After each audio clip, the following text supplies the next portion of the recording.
बचपने की बात है। एक छोटे से गांव में फारूक नाम का एक गरीब आदमी रहता था। फारूक के दिन बड़े कठिन गुजर रहे थे। वो लकड़ियां काटकर बाजार में बेचता और उसी से घर का खर्च चलाने की कोशिश करता। मगर गुर्बत का बोझ, बीमारियों का साया और जमाने की सख्तियां इस पर कुछ यूं हावी हो चुकी थीं कि जिंदगी एक मुसलसल अजियत बन गई थी। इसके पास ना तो तालीम थी और ना कोई हुनर जो इसे बेहतर रोजगार दे सके। गांव के लोग भी इसे ज्यादा अहमियत नहीं देते थे। कभी बीवी बीमार पड़ जाती, कभी बच्चे भूख से बिल बुलाने लगते, तो कभी खुद फारूक दिन रात की मुशक्कत से बीमार होकर बिस्तर पर जा पड़ता। अक्सर शाम के वक्त वो अपने खस्ता हाल मकान के टूटे दरवाजे के पास बैठकर सोचों में गुम हो जाता। जिंदगी की तल्ख हकीकतें और नाकामियों का बोझ इसके दिल को अंदर ही अंदर खा रहा था। कभी वो आसमान की तरफ देखता और सोचता, काश मेरी जिंदगी भी इन बादलों की तरह आज़ाद और हल्की फुल्की होती, जो बिना किसी फिक्र के इधर से उधर गुजर जाते हैं। कभी वो अपने बच्चों को भूखा देखकर दिल ही दिल में टूट जाता। एक दिन वो एक बड़े दरख्त के नीचे बैठा था। सख्त मायूसी और थकन इसके चेहरे पर साफ झलक रही थी। इतने में परिंदों का एक झुंड आसमान से उतरता हुआ आया और करीब ही जमीन पर दाना चुगने लगा। परिंदों की वो मासूम चहचहाहट गोया फारूक के दिल के जख्मों पर मरहम रख रही थी, मगर इसके अंदर का गुस्सा और बेबसी कुछ और ही थी। इसने झुंझलाकर जोर से आवाजें निकाली और पत्थर उठाकर परिंदों को उड़ा दिया। वो बड़बड़ाने लगा, ये परिंदे भी मेरी गुर्बत का मजाक उड़ाने आते हैं।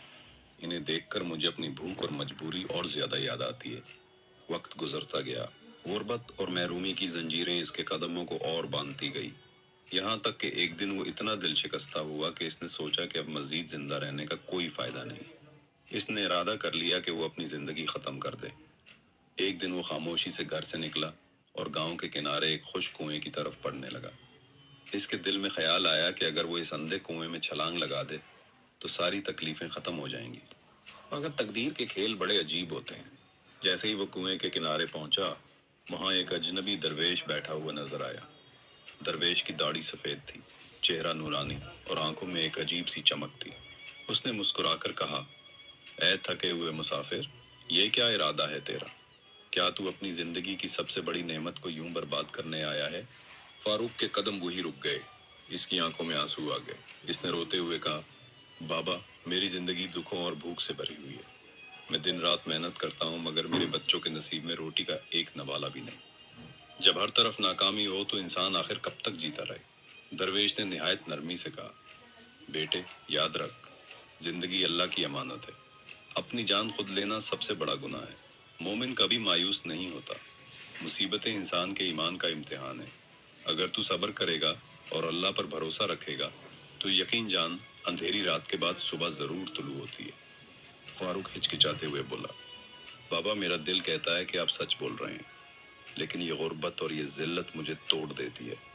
आखिर मेरा अच्छा वक्त कब आएगा? क्या कभी किस्मत मेरा साथ देगी?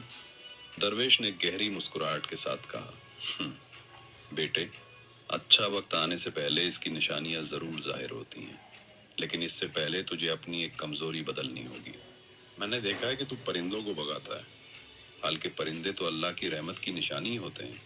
कल से तुम उन्हें भगाने के बजाय खुशामदीद कहना और उन्हें दाना डालना, यही तेरा इम्तिहान है।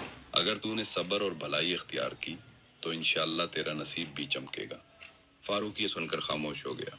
वो दिल ही दिल में सोचने लगा कि ये भी क्या बात है कि परिंदों को दाना डालने से गुर्बत खत्म हो जाएगी। मगर दरवेश के अल्फाज में एक अजीब सी तासीर थी। वो सर झुकाए वहां से वापस घर आ गया।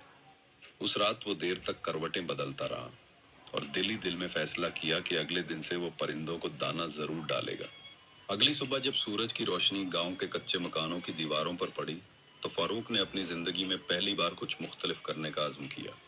वो बाजार गया और मुट्ठी भर दाने खरीद लाया और घर में मौजूद पुराने मिट्टी के प्याले में दाना डालकर एक बड़े दरख्त के नीचे रख दिया।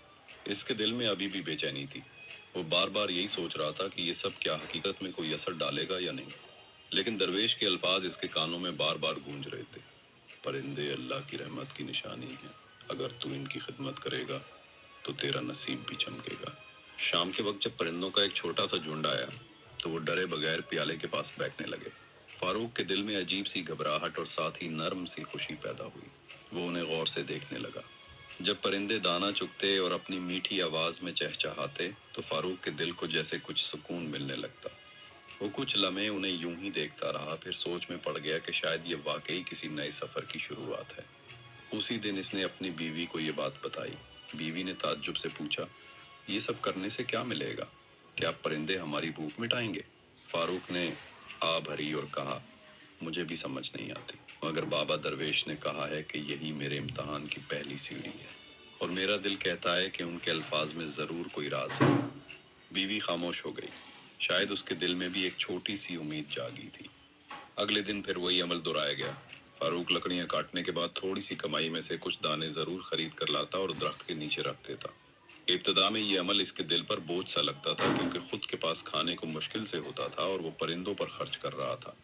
लेकिन आहिस्ता आहिस्ता इसे महसूस होने लगा कि घर में एक अजीब सा सुकून आ रहा है। बच्चे जब परिंदों को देखकर खुशी से तालियां बजाते तो फारूक के दिल को भी खुशी मिलती। चंद दिन गुजरे तो एक हैरत अंगेज वाकया पेश आया। फारूक जंगल से लकड़ियां काट कर लौटा तो देखा कि उसके घर के पास कुछ लोग खड़े हैं। वो ताज्जुब से करीब गया तो मालूम हुआ कि शहर के एक रईस के नौकर हैं। उनमें से एक ने कहा, हमारे आका ने यहाँ से गुजरते हुए तुम्हारे दरवाजे पर परिंदों को दाना चुगते देखा। वो बहुत खुश हुए और कहा कि ऐसे शख्स के पास जरूर नेक नियति और सच्चाई है। वो चाहते हैं कि तुम उनके घर लकड़ियां पहुंचाने का काम संभालो। इसके बदले तुम्हें ज्यादा मजदूरी दी जाएगी। ये सुनकर फारूक की आंखों से आंसू निकल आए। इसने दिल ही दिल में कहा, या अल्लाह, शायद ये वही पहला इशारा है जिसका वादा दरवेश ने किया था। इसने फौरन हामी भर ली और शुक्राने के तौर पर मस्जिद में जाकर 2 रकात नमाज अदा की। अब हालात में जरा बेहतरी आने लगी। जहां पहले वो दिन भर मुशक्कत के बाद मुश्किल से चंद सिक्के कमाता था, अब रईस के यहाँ लकड़ियां पहुंचाने पर इसे पहले से ज्यादा उजरत मिलने लगी। घर में फाके खत्म तो नहीं हुए, लेकिन कम से कम भूख की शिद्दत कुछ कम होने लगी। बच्चों के चेहरों पर खुशी की हल्की सी झलक उभरने लगी। मगर कहानी यही खत्म नहीं हुई। कुछ दिन के बाद फिर आजमाइश ने दरवाजा खटखटाया। रईस का बेटा बीमार हो गया। हकीम और दवा के बावजूद सेहत बहाल ना हुई। एक दिन रईस खुद फारूक